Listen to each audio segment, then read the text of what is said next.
Good morning. Good morning. Welcome to First Unitarian Church of Toledo on this 17th day of November, 2024. I am Tom Sheehan, today's service associate.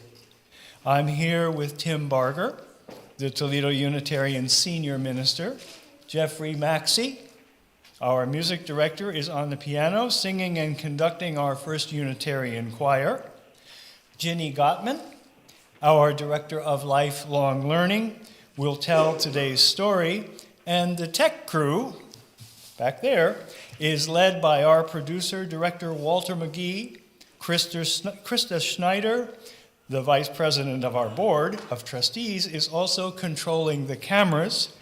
Jeff Slauson, who is also our elected treasurer, is at the soundboard. And Julia McGee, the acting president of our board of trustees, takes on a kind of general assignment for tech support. We have many volunteers helping too, with greeters in the lobby, religious education helpers for today's RE activities, and we have a kitchen crew preparing for coffee hour led by preparing for coffee hour led by Carla Logan Mercer. We are a church with no official doctrine or creed. You don't have to sign anything that states we believe in order to be a member of this religious organization. But we do encourage all to develop their own credos as they develop their individual beliefs. We support each other in our searches for truth and meaning, and sometimes finding. We welcome everyone, as we sang in our opening song. If you are a visitor, a special welcome, and you may notice near your seat a bookmark with some details about Unitarian Universalism. Feel free to take it with you. There's also a yellow card that you may use to introduce yourself to us. If you include your email address, we will send you our weekly email newsletter that will tell you of our various activities. As you meet people today, feel free to introduce yourself and ask any questions you may have. We also welcome those of you who are joining us virtually on our Toledo Unitarians YouTube channel, whether it's live this morning or later when you tune in. We hope this time serves your spirit. Hi, I'm Reverend Tim, and let me add to Tom's welcome. Last week, we had a return of candles at this table in front of the chancel for people to light as a way of centering themselves or sending their thoughts, concerns, joys, needs into the universe in a way. You can light the candles anytime during the service that music is playing. We also have fire in our chalice every Sunday. The flame of the chalice that we light in our services symbolizes courage and illumination and honors our search for truth and meaning. Let's all say the words for chalice lighting together.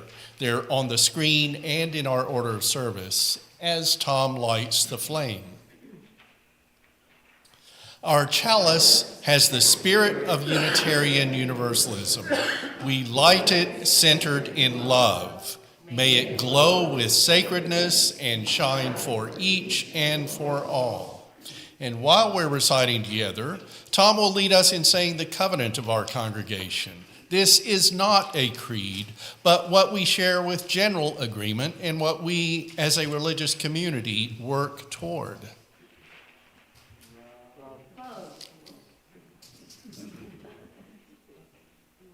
Love is the doctrine of this church.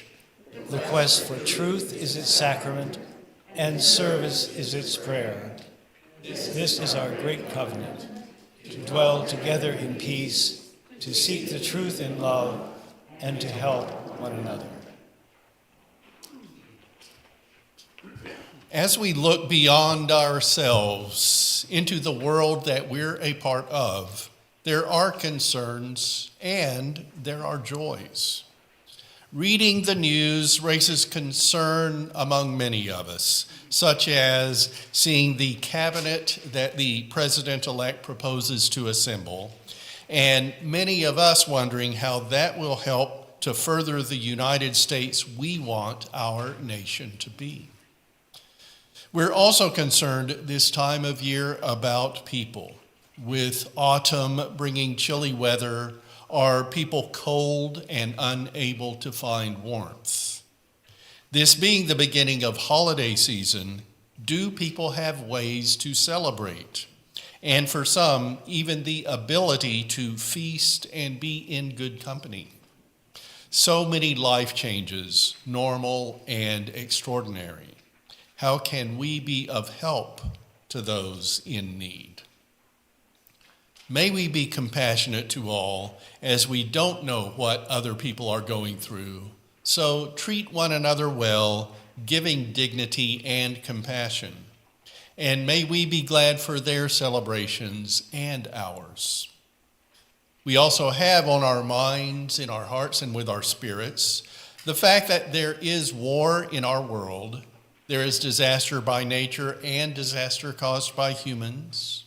That inequality, inequity, and racism are in our societies, and we can do our own parts not to oppress, to celebrate many cultures, to grow in self and universally. One reason we join in religious gatherings is to realize common links, and the uncommon is here too. Let's be together in faith, hope, and love, physically and in spirit. Amen.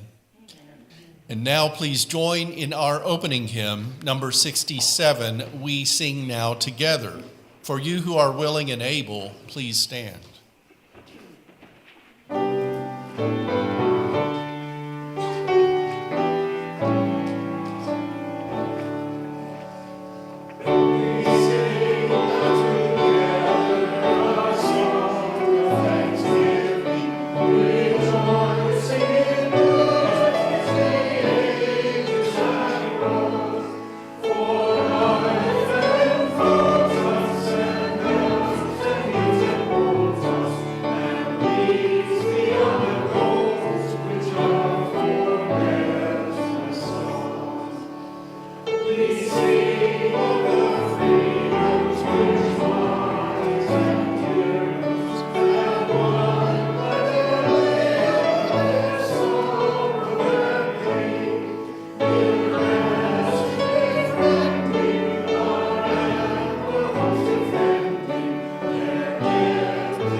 So today we're going to talk about the paradox too many big words, so we're going to break those down. A paradox is a thing that sounds like it can't be true. And a super simple example of a paradox, and I know that it's more complicated than this, grown-ups, so I know, but we have time constraints. A super simple example is the phrase old news. So, you know, news is new, and old things aren't new, and there's no such thing as old news, so why do we call things old news? That's a thing that doesn't sound like it could be true. That's sort of what a paradox is. And tolerance means accepting and respecting people who are different from us or who believe different things from us. And people, and especially usually think that being tolerant is a good thing. It's great to accept all kinds of differences. For example, where'd the money go? Say, for example, that this is Riley, and this is Jordan. And Riley says to Jordan, my very favorite movie is The Incredibles 2. And Jordan says, really? I don't really like that movie. I thought it was really boring and it didn't make sense. So that's a difference of opinion. Can Riley and Jordan still be friends? Sure, they tolerate that difference, no big deal. So let's say that Flynn says to Allie, I am pagan. Hey, you guys, don't do that in the water. So Flynn says to Allie, I am pagan, and I believe that there are lots of different gods and goddesses. And Allie says, oh, okay, that's interesting. I'm Christian, and I think that there is only one God. So that's another difference of opinion. Can they be friends with that difference of opinion? Heck yeah, they can tolerate that, no problem whatsoever. So then let's say that Morgan says to Casey, I love our neighborhood that we live in because it's so cool. It has so many different people from Ireland and Mexico and the Muslims and Christians and everybody. And Casey says, I'm not too crazy about that. Kind of wish more people in our neighborhood just looked kind of like me. And Morgan says, really? That's really surprising. I can't believe you think that.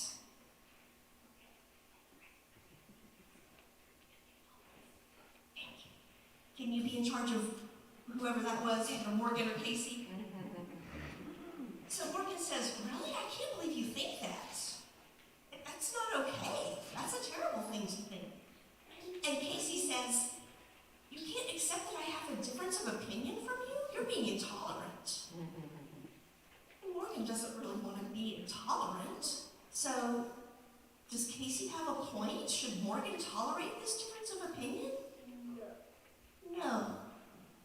Hurtful beliefs and hurtful actions are not okay. And they're things that we don't tolerate. That's because tolerance works just the same way a covenant works. It is an agreement about how we're going to treat each other. And when Casey says that people should be treated differently based on who they are, Casey is breaking that covenant. And if Casey wants to go back to being friends with Morgan, Casey needs to do the work to repair that covenant. Like maybe apologizing, and maybe learning a whole lot, and maybe doing some additional work. So, Morgan is being intolerant right now. They are not tolerating Casey's hurtful beliefs. We don't tolerate it because tolerating it sends the message that we think it's okay, and we don't. It's not okay to believe that some people are better than others based on the color of their skin, or the country they come from, or the person they love, or the religion they share. UUs believe that all people are equally important, and one way we live that belief is by not tolerating intolerance. So what do you think Morgan should do here? Morgan might say, Casey, I can't be friends with you as long as you're saying stuff like that. That's really awful. And that's something that is really hard to say to people. but our religion tells us to work for justice and fairness in the world, and standing up to intolerance is one of those brave things that we just have to do. That is our job. If Casey finds out that a lot of friends are walking away from them because of their intolerant beliefs, might cause Casey to rethink their soul, rethink their spirit and their kindness, and maybe start working on a little bit of a character change. So that is the paradox of intolerance. The only thing we don't tolerate is intolerance, because if we tolerate intolerance, then the intolerant will become dominant, and not tolerate the tolerant. And we can't tolerate that.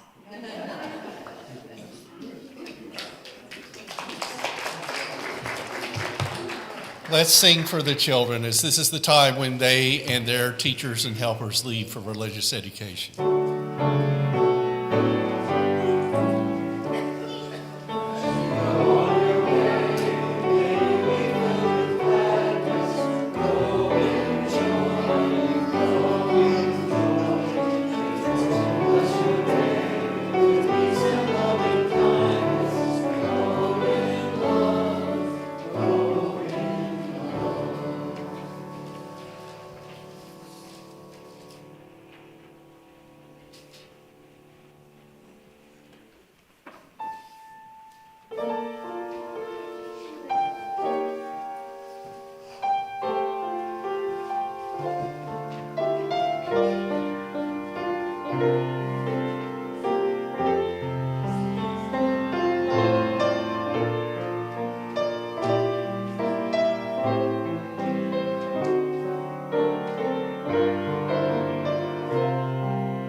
Thank you, Jeffrey. For this second segment of our spiritual practice in the Sunday service, a time of mindful meditation, contemplation, and prayer, I bring Come In by Reverend Carol Thomas Sissel. Come in, come home. Bring all that you are to this wonderful place. Blessings and burdens, joys and sorrows, laughter and tears. Come in, come home. Rest a while in this sweet place of covenant, comfort, and care. Lay each burden and sorrow upon our pillows of strength and support. Place your tears in this stone bowl worn smooth by love and the passage of time. Come in, come home. Settle into this house painted with wonder, tinted with awe, and bound by covenant. Breathe in the joy of community and relationship. Delight in the laughter of children. Let your spirit be refreshed and renewed. This is your sanctuary. This is your haven. This is your home. Come in and know this. We have been waiting for you. Let's observe 1 minute of silence, hearing only the world around us. Then we will sing the first verse of hymn 86, Blessed Spirit of my life. A minute of silence.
This reading is from Unlocking the Power of Covenant, the June 2021 report of the UUA Commission on Appraisal. We are the promises we make and the vows we break. In this faith, Unitarian Universalism, covenants bind us together and strengthen our relationships. They create a pathway toward inclusiveness and, in time of both joy and sorrow, remind us that we are tough, resilient, and thoughtful. We become better people and often much more intelligent when we make the intentional choice to create connections and stand in a collaborative community with one another.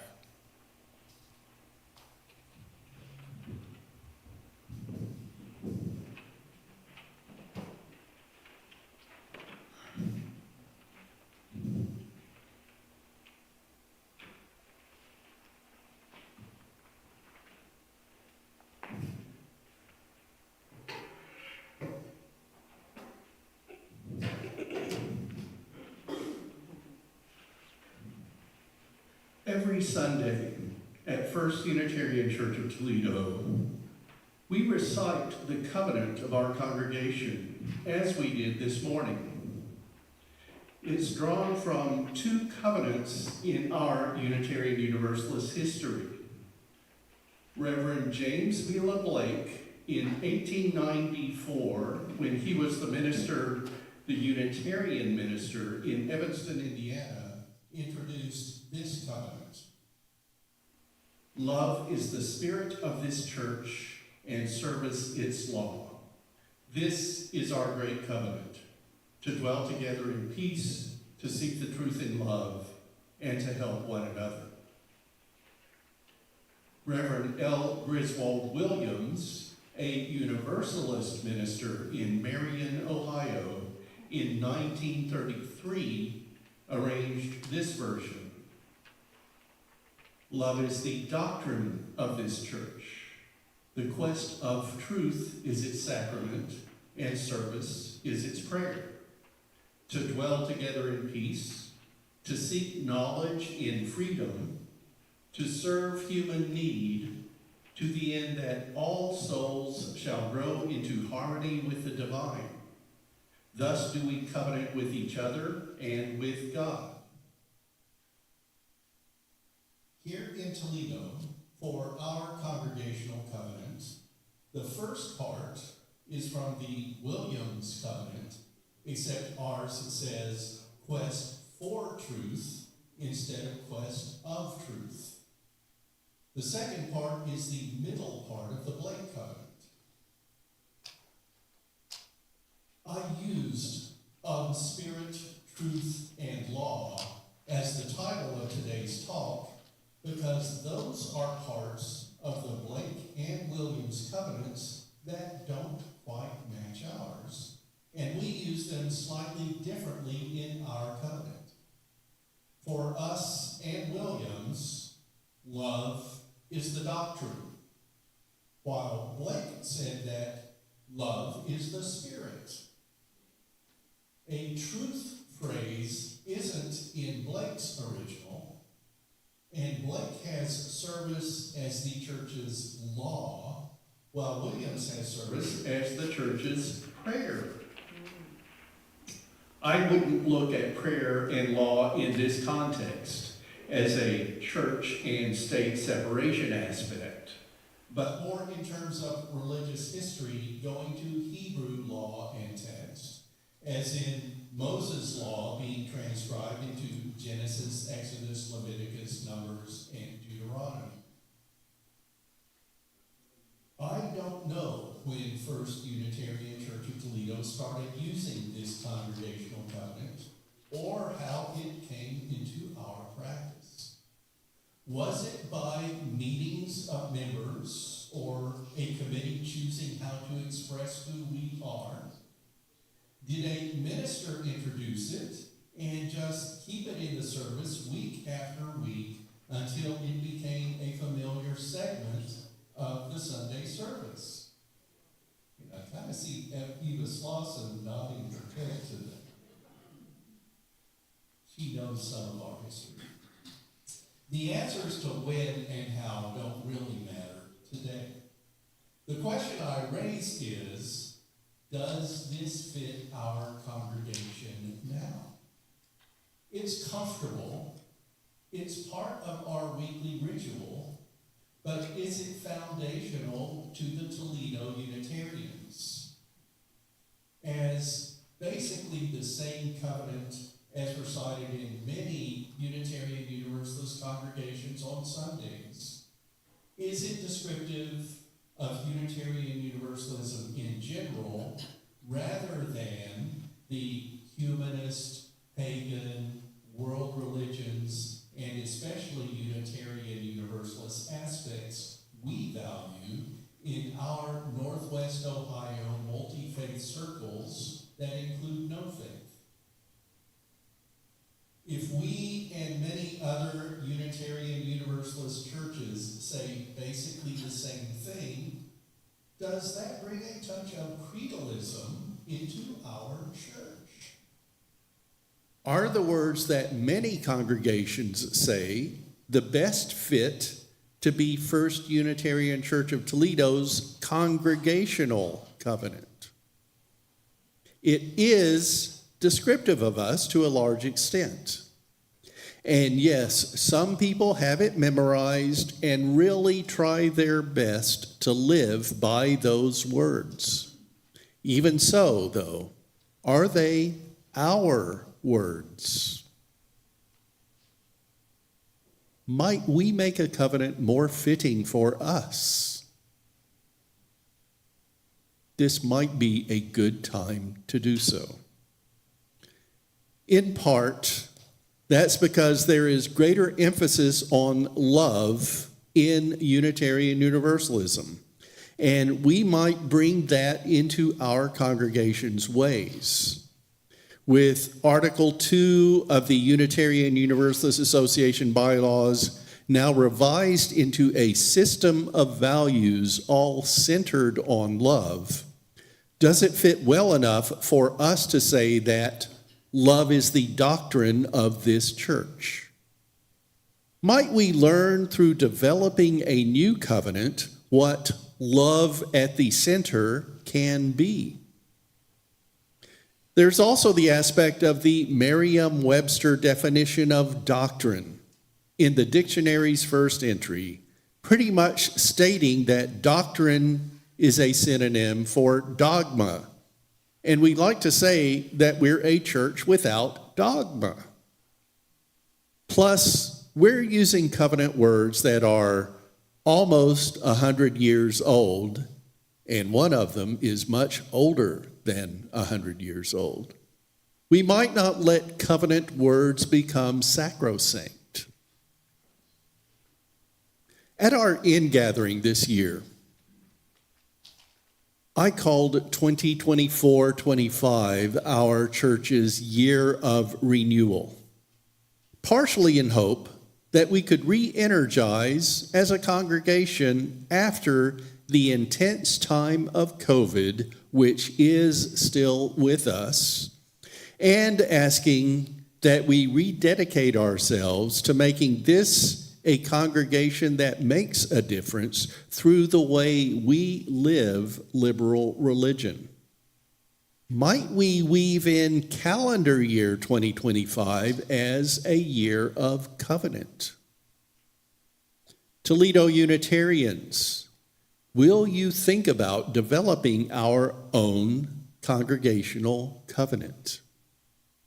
Work on your own or with me, but don't let this be a call that falls to the wayside. We can make a covenant just for First Unitarian Church of Toledo, as the Congregational covenant is not a Unitarian Universalist denomination-wide creed. The Unitarian Universalist Association provides many educational and workshop materials related to covenants as encouragement for congregations to make their own covenants and operate within the structure of covenant. That's more open to spiritual practice than the rule of law, but we still appreciate law as rule and as service, another shout out to James V. LeBlake, in our valuing the democratic process. For covenant forming, with involvement from our members, we could engage in a covenant writing and adoption process. and perhaps have a congregational vote at an appropriate time to adopt it, like we do for our bylaws. If you'd like, Jenny Gottman, our Director of Lifelong Learning, and I, your minister, or some members of the congregation who teach, could help to design and present a framework for making a new covenant, or covenants, as there's one other covenant I think we need to have. One for right relations. So let me talk about that. I've spoken a few times over the past year about our behavioral covenant, noting that it's an aspirational statement without ways to address when behavior is not fitting for good congregational participation. It doesn't include language about a person being out of covenant, having upset our general order by lying and making false accusations, for example, directly confronting or spreading gossip, and how to get back in covenant, to restore trust, and to have goodwill among us, or indicating times when there could be no welcome for a church member to return to First Unitarian. So it's a covenant, our behavioral covenant is a covenant of how we want to be, not how we get through when we aren't in a good way. We developed the behavioral covenant in 2015, if I remember, through meeting with our then Unitarian Universalist Association congregational contact, Reverend Renee Rachotska, and forming the covenant language as a group. When it was finished, we encouraged members of the congregation to sign that original covenant. We have some copies of that congregational covenant posted around the building, but it easily gets overlooked. Well, I think we need to pick that up now. In addition to the behavioral covenant, could we make a covenant of right relations? In part, that acknowledges that we church members aren't perfect people, and sometimes we can't fix broken ties. But with a right relations covenant, that's a way to patch things, to help us move forward, to acknowledge some of the complexity of being human and social and working together in covenant with right relations. Please think about it. Conflict is a too common part of congregational society. A few years ago in our bylaws, we formed the Committee on Shared Ministry, and one of its responsibilities is to be the body to which people in conflict can come to try to achieve resolution after they first talk person to person. Some people aren't comfortable with that first direct have a conversation aspect.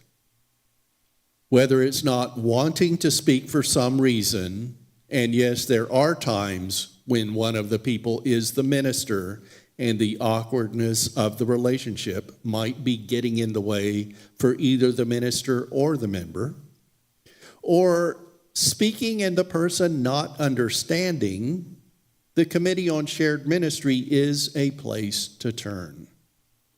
The bylaws also state that if a resolution isn't reached with that committee, then it goes to the church board of trustees.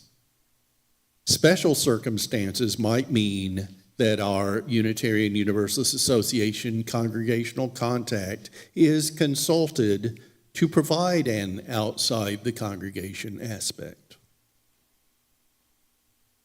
There are ways to address church conflict and disruptive behavior. And as I said, some church conflict is normal. With a congregational covenant of right relations, we better acknowledge that conflict is a part of being human, even in religious and spiritual life. And we can say, here's how that can be addressed. None of us is always good, and church helps us to be better, doesn't it? Will you, as a congregation, as people who are members of this church, consider bringing covenantal ways more to our being together?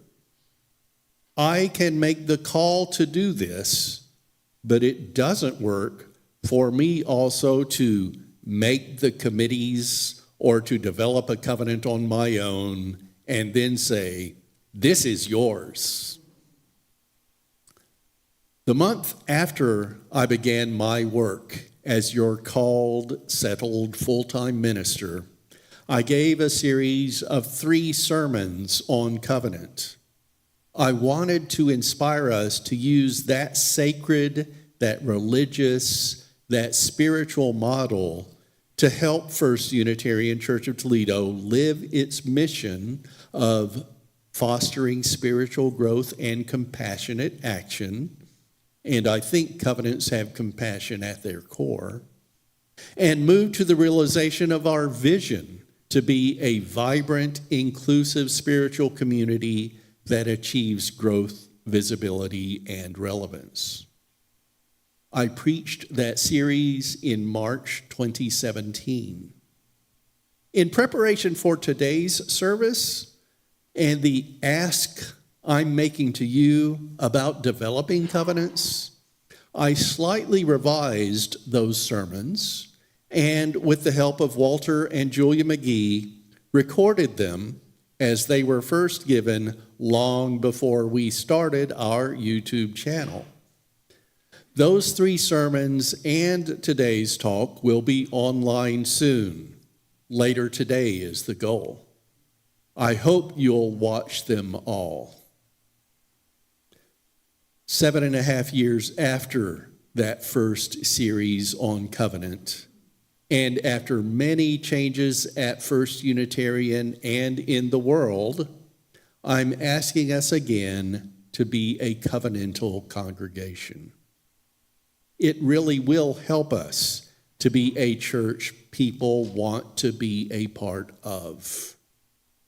And doing the work of covenant building can help us to come together as a congregation with a common goal of living our liberal religion here and in the world, and bringing others into our Toledo Unitarians circle. Thank you. So be it. Blessed be.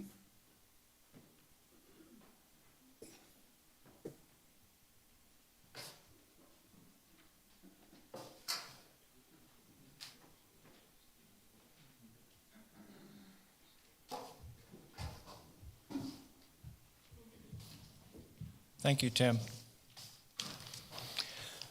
Now it is time for our offering, to ask you here in this room, and those of you who watch on YouTube, to honor the Toledo Unitarians, part through your generous financial giving.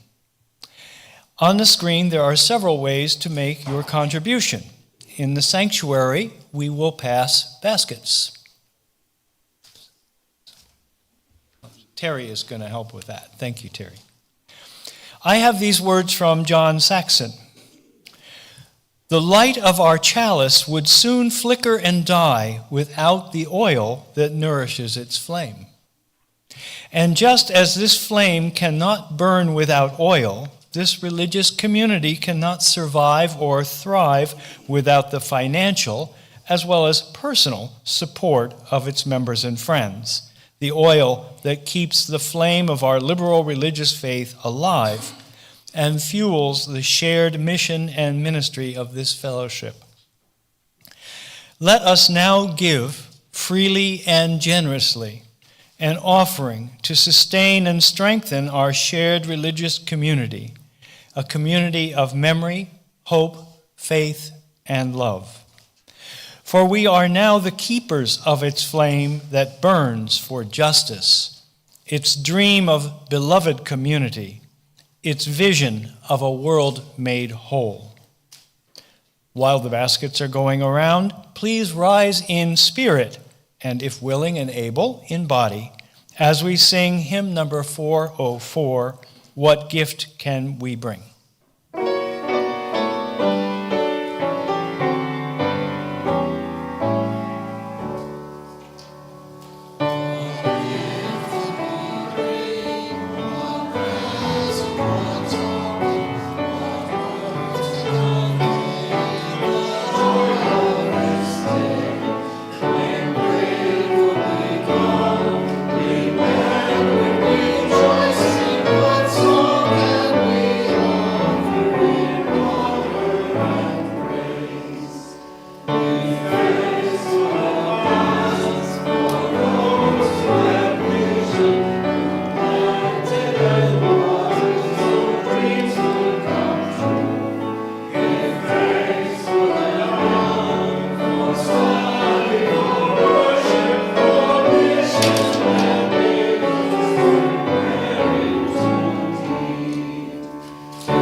It's the coming soon part of our service, where we tell you what's on the calendar for next week. We give some announcements, and we also let you know what's up for right after the service.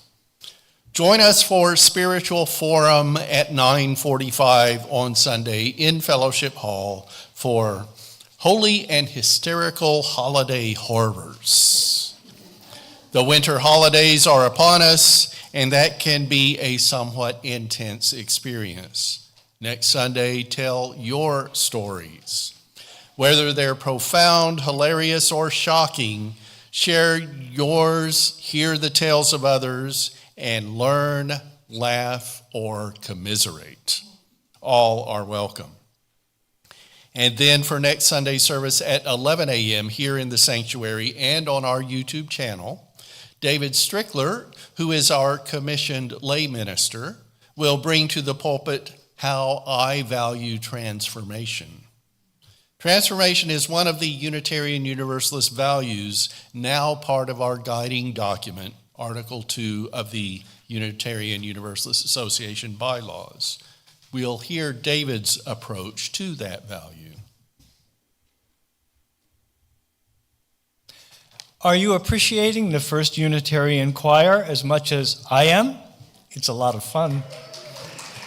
Would you like to join the choir? We'd like to have more singers, and we're getting close to the December 15 music service and the Christmas Eve time for holiday stories and songs. So it's time to begin rehearsing. I love rehearsing, by the way. It's so much fun. The time for choir practice recently changed. Now it's a Sunday-only choir with rehearsal at 9:30 a.m. and singing in the service at 11. There are no weeknight rehearsals. If you'd like to be a member of the choir, please see our music director, Jeffrey Maxey, and show up next Sunday at 9:30. It's the week before Thanksgiving, and here at First Unitarian, we will have 2 opportunities to be in community at the holiday time. First, next Sunday, November 24, coffee hour will be a real feast, not just having our monthly potluck, but making it a full Thanksgiving dinner with turkey supplied, cooked by Carla Logan Mercer, our kitchen coordinator, and trimmings brought potluck style by you. Then, A week from Thursday, from 10 a.m. to 4 p.m. on November 28th, Thanksgiving Day, there's going to be a Charlie Brown Thanksgiving hosted by Melanie Christensen. Much like the animated classic, this event will be an informal thing with whatever we friends can manage to put together. So please RSVP to Melanie to coordinate food and games. And if you know someone who would otherwise be alone on the holiday, please make sure they also feel welcome. Both of these holiday events came about to honor a Friendsgiving approach so that you can join with others if you don't have a place for Thanksgiving, and you can be with friends for a celebration even if you do. Eat well, share stories, and play board games. This season might have begun with Halloween, but Thanksgiving is when we can get into celebrating together. And the final coming soon entry is for me to repeat the invitations for you to join us in Fellowship Hall after the service today for coffee, conversation, and social time. Plus, it's the final day of our holiday bazaar, also conveniently located in Fellowship Hall. So you can sip and shop. See you there. Let's have one more observance of spiritual practice.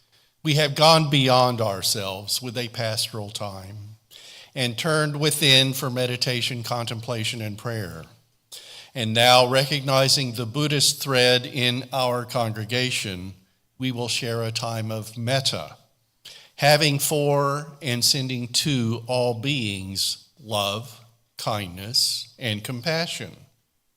As the words come on the screen, please look at them, and then we will say the words together.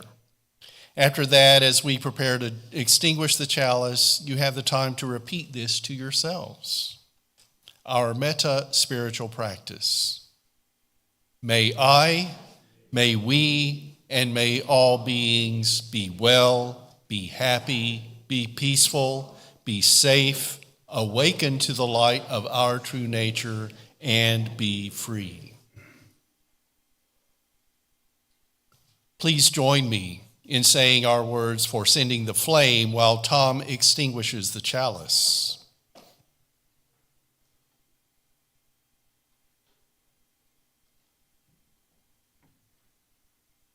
We send the flame from our Unitarian Universalist chalice with the love on which we center everything to fire up the world, spreading equity, generosity, interdependence, justice, pluralism, and transformation. Go in peace, holding, knowing, and centering love in your lives and sharing love in your actions.